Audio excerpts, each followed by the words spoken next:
क्या आप अपने आयोजनों को एक नए रंग में रंगने के लिए तैयार हैं? क्योंकि आरके केटरिंग लेकर आया है ऐसा ऑफर जिसमें होगी आपकी बचत ही बचत। आरके केटरिंग खंडवा शहर वासियों के लिए birthday, kitty party, meetings, anniversary, engagement, baby shower और अन्य आयोजनों के लिए बैंक्वेट हॉल की व्यवस्था करता है, वो भी बिल्कुल मुफ्त। और यह तो बस शुरुआत है, क्योंकि हमने सोचा है आपके लिए कुछ और भी खास। तो क्यों ना आज ही हमसे संपर्क करें और जाने अपने ऑफर का सस्पेंस जो है सिर्फ आपके लिए। आरके केटरिंग एंड इवेंट्स आपके हर आयोजन को यादगार बनाने के लिए आपका इवेंट साथी।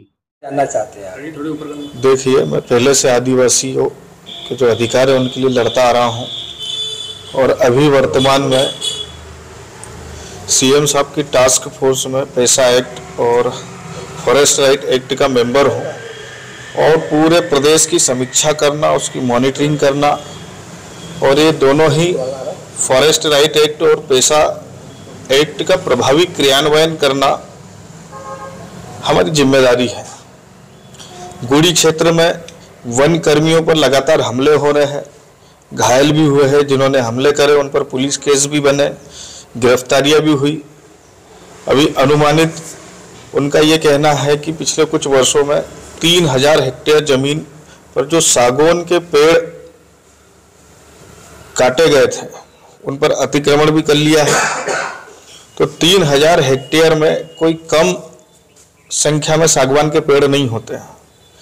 मतलब अगर उनकी बाजारू कीमत अगर देखी जाए तो अनुमानित 1500 करोड़ रुपए से तो ज़्यादा की वो कीमत रखते हैं।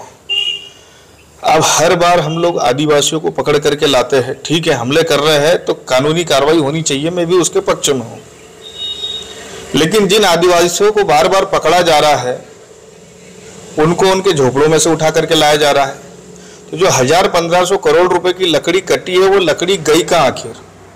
जब्ती में हुई है तो उसको दर्शाया जाए कि ये लकड़ी यहाँ जब्त हुई है, और यदि जब्त नहीं हुई है तो फिर वो 1500 करोड़ रुपए की लकड़ी कहाँ गई है, इसमें मुख्य किरदार कौन निभा रहा है, उस व्यक्ति को ढूंढने की आवश्यकता है और उस पर कार्रवाई करने की आवश्यकता है। और कार्रवाई अगर नहीं करते अधिकारी, अगर ऐसे व्यक्ति को बचा रहे हैं जिसने 1500 करोड़ की लकड़ी गायब करी है, तो मेरा व्यक्तिगत रूप से मानना यह है कि जो जिम्मेदार अधिकारी है उनको निलंबित किया जाए और तब तक कि वो लकड़ी नहीं मिल जाती है, राज्य शासन के राजस्व में 1500 करोड़ रुपए की राशि नहीं जमा होती, तब तक उनको निलंबित रखा जाए। पुष्पा राजाओं की एंट्री वाली क्या कहानी?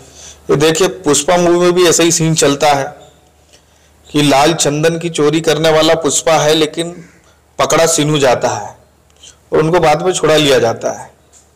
फॉरेस्ट वाले कभी पुष्पा को पकड़ नहीं पाए। तो घटनाक्रम गुड़ी में भी सेम वैसा का वैसा है कि लकड़ी काटने वाला तो पकड़ा रहा है लेकिन लकड़ी बेचने वाला पकड़ा नहीं रहा है। तो अब इसमें कौन जिम्मेदार है, ये अभी जल्द ही इस पे जांच समिति बैठेगी। कल माननीय मुख्यमंत्री जी को भी मैंने इस घटना से अवगत करा दिया है और जैसे ही भोपाल से आदेश होगा उस समिति में टास्क फोर्स के मेंबर भी रहेंगे।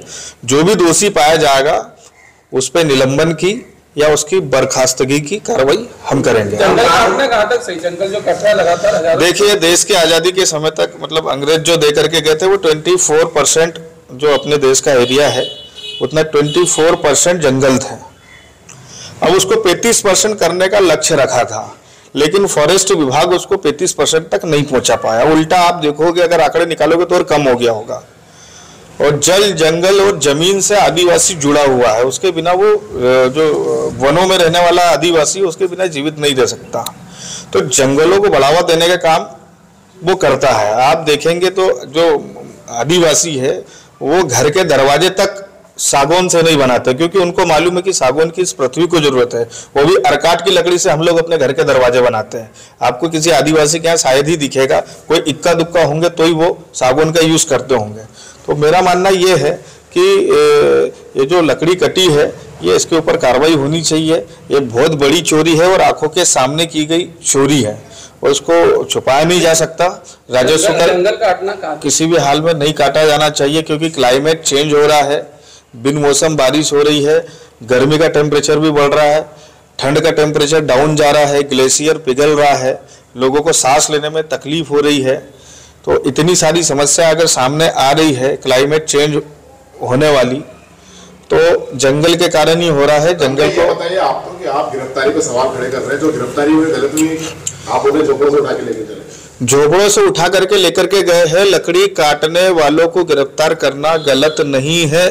लकड़ी काट के किसने बेची उसको भी पकड़ के लाओ, हमारा कहना ये है। 17-18 साल से आपकी सरकार है, पूरा वन विभाग पे भी आप सवाल खड़े कर रहे हैं कि वो काम नहीं कर पा रहे हैं। अगर कहीं कुछ गलत हो रहा है तो उस पर प्रश्न खड़ा करना सरकार की जिम्मेदारी, हम सरकार के अभिन्न अंग है, हम खुद उस पर जांच बैठाल रहे हैं। जब से जंगल और आप भी स्थानीय हम खुद गए दौरे पर, हम खुद दौरे पर गए हैं, आप खुद न्यूज बनाने के लिए आए थे। आप मान रहे हैं कि वन विभाग सही कार्रवाई नहीं कर रहा है? सही कार्रवाई नहीं कर रहा है, ये प्रश्न वाजिब है। अगर पकड़ना है तो उसको भी पकड़ो जो लकड़ी काट के बेच रहा है। विधायक रहते हुए शिकायत क्यों नहीं करी? आप अभी खड़े हो। शिकायत करने वाली बात नहीं है, आपका प्रश्न ही अधूरा है। आप लोग खुद मीडिया के बंधु माननीय मंत्री कुंवर विजय शाह जी, दोनों जिलों के डीएफओ, दोनों जिलों के कलेक्टर, दोनों जिलों के पुलिस अधीक्षक, मैं खुद राम डांगोरे उस क्षेत्र का दौरा करने के लिए गया था। आप अपनी जानकारी में लाइए और उस पर कार्रवाई के भी हमने आदेश दिया। नहीं तो देखा कार्रवाई करो। तो वो व्यक्ति जो जिसने लकड़ी गायब की है, क्या ये सरकारी कर्मचारी, फॉरेस्ट्री का अधिकारी कर्मचारी है? उसकी जल्दी ही जांच कमेटी बनेगी, मैं खुद रहूंगा उसमें, और उसकी जांच की जाएगी। जो भी दोषी किसका नाम दिया आपने? नहीं, इसमें जब तक जांच नहीं होती किसी का नाम नहीं लिया जा सकता और उचित भी नहीं होगा किसी पे आरोप लगाना। आपको लगता है सत्ता पक्ष की बगैर बिली भगत के इतना बड़ा काम हो सकता है, इतना बड़ा जंगल कट सकता है? तो ऐसा संभव नहीं है कि ऐसा जरूरी नहीं है कि सत्ता पक्ष ही हो उसमें। अच्छा, क्योंकि जंगल क्षेत्र का पुष्पा मूवी की बात की, एक विधायक जो थे वो पुष्पा के साथ मिले हुए थे, क्या लगता है आप किसकी तरफ इशारा कर रहे हैं? देखिए, जब तक उसकी जांच नहीं हो जाती किसी के ऊपर आरोप लगाना पूर्ण रूप से गलत है। अगर हमको ऐसा कुछ लगेगा तो हम उसका नाम भी सार्वजनिक करेंगे कि बिना वो लोग रह नहीं सकते हैं। तो वाजिब प्रश्न है कि जंगल काटने वाला पकड़ा रहा है लेकिन वो झोपड़ी में ही रह रहा है। अगर जंगल काट करके लकड़ी वो बेच देता तो उसके महल बन जाने चाहिए थे। नहीं, वो खेती कर रहा है, आप जो बोल रहे हो गलत। अरे तो लकड़ी कहाँ है? लकड़ी कहाँ है? लकड़ी कहाँ है? अगर खेती भी कर रहा है तो लकड़ी कहाँ है? ये तो जंगल आप बता दीजिए लकड़ी कहाँ है? जंगल काटना सही है। जंगल